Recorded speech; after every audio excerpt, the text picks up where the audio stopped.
افطار دسترخوان کب سے بچھا رہے ہیں اور پورا رمضان المبارک اس میں کون کون آپ کے ساتھ تعاون کر رہا ہے اور اس دسترخوان بچھانے کا کیا مقصد ہے؟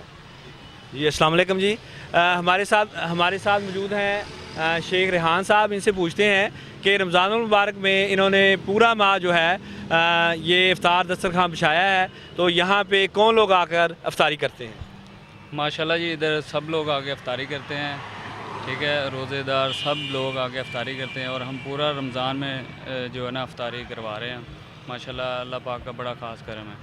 جی یہ رحمتوں کا مہینہ ہے. ان کا کہنا کہ یہاں پہ تمام روزہ دار جو ہیں، چونکہ یہ ملتان روڈ مین ہے، یہاں سے مسافر بھی گزرتے ہیں، وہ لوگ بھی یہاں آتے ہیں. نزدیک میں ورک شاپیں موجود ہیں، ماربل کی فیکٹری موجود ہے، وہاں سے مزدور حضرات بھی آ کر یہاں پہ روزہ افطار کرتے ہیں اور اس کا اجر عظیم ان کو اللہ تبارک تعالیٰ دے گا. یہاں پہ ہمارے ساتھ وہاڑی کی سماجی شخصیت قاضی ہارون صاحب بھی موجود ہیں، وہ بھی اس دسترخوان میں تعاون کرتے ہیں. ان سے بھی پوچھتے ہیں کہ وہ کیا میسج دینا چاہتے ہیں ہمارے ان لوگوں کو کہ جو عام لوگوں کی افطاری کروا سکتے ہیں، کہ وہ پورا رمضان المبارک کس طرح لوگوں کو افطار کروائیں اور اجر بھی حاصل کریں اور لوگوں کی خدمت بھی کریں. جناب قاضی ہارون صاحب. جی لوگوں کو چاہیے رمضان میں اس کار خیر میں بڑھ چڑھ کر حصہ لینا چاہیے، اور ہم نے اس علاقے کا انتخاب بھی اسی لیے کیا ہے کہ یہاں پہ غربت کافی زیادہ ہے اور لوگوں کو افطاری میں خاص طور پر دشواری پیدا ہوتی تھی، کیونکہ یہاں پہ مزدور طبقہ بہت ہے، کچھ درس کے بچے آ جاتے ہیں اور اسی طرح سے راہ چلتے ہوئے مسافر مین روڈ ہے.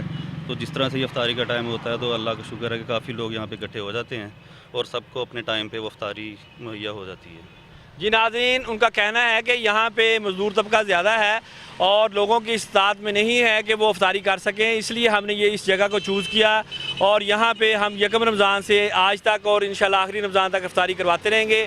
یہ جذبہ ہم تمام پاکستانیوں میں، تمام مسلمانوں میں ابھرنا چاہیے کہ ہم ان لوگوں کا بھی خیال کریں جو ان نعمتوں کو نہیں حاصل کر سکتے جو نعمتیں اللہ تبارک تعالیٰ نے ہمیں دی ہیں، اور ہم بڑھ چڑھ کر اس کار خیر میں حصہ لیں اور لوگوں کو اس پاک برکت اور رحمتوں والے مہینے میں افطاری کے لیے کچھ نہ کچھ اپنا حصہ ڈالیں.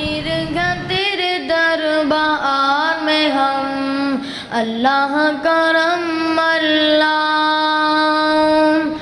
جن لوگوں پہ ہے انعام تیرا ان لوگوں میں لکھ دے نام میرا. جن لوگوں پہ ہے انعام تیرا ان لوگوں میں لکھ دے نام میرا. رہج حشر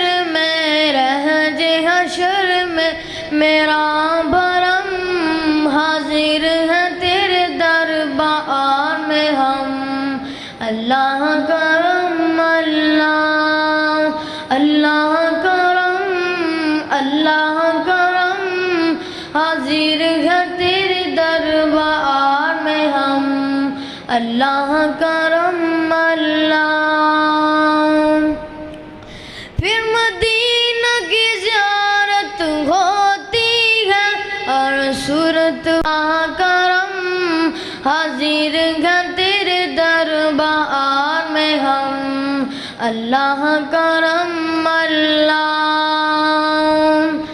جن لوگوں پہ ہے انعام تیرا ان لوگوں میں لکھ دے نام میرا.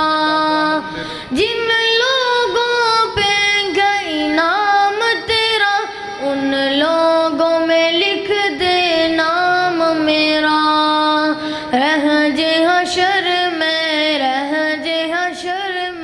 نحمدہ و نصلی علی رسولہ الکریم. بسم اللہ الرحمن الرحیم. یا ایہا الذین آمنوا کتب علیکم الصیام کما کتب علی الذین من قبلکم لعلکم تتقون. اے ایمان والو، تم پر روزے فرض کر دیے گئے ہیں جس طرح تم میں سے پہلے لوگوں پر روزے فرض کر دیے گئے تھے، لعلکم تتقون، تاکہ تم پرہیزگار بن جاؤ، متقی بن جاؤ. رمضان المبارک اختتام پذیر ہونے کو ہے تو لوگ ایک دوسرے کو جذبہ خیر سگالی کے تحت ایک دوسرے کی افطاری کرواتے ہیں. افطاری کروانا یہ نبی کریم صلی اللہ علیہ وسلم کے نزدیک بہت بڑا عمل ہے. نبی کریم صلی اللہ علیہ وسلم نے ارشاد فرمایا، جو بندہ کسی کی افطاری کرواتا ہے اس کو بھی اتنا ہی اجر ملتا ہے جتنا روزہ رکھنے والے کو اجر ملتا ہے. وہ اتنا بڑا اجر ہے. اللہ رب العزت جو لوگوں کی افطاری کرواتے ہیں ان کو پورا پورا اجر عظیم عطا فرمائے. وآخر دعوانا الحمد للہ رب العالمین.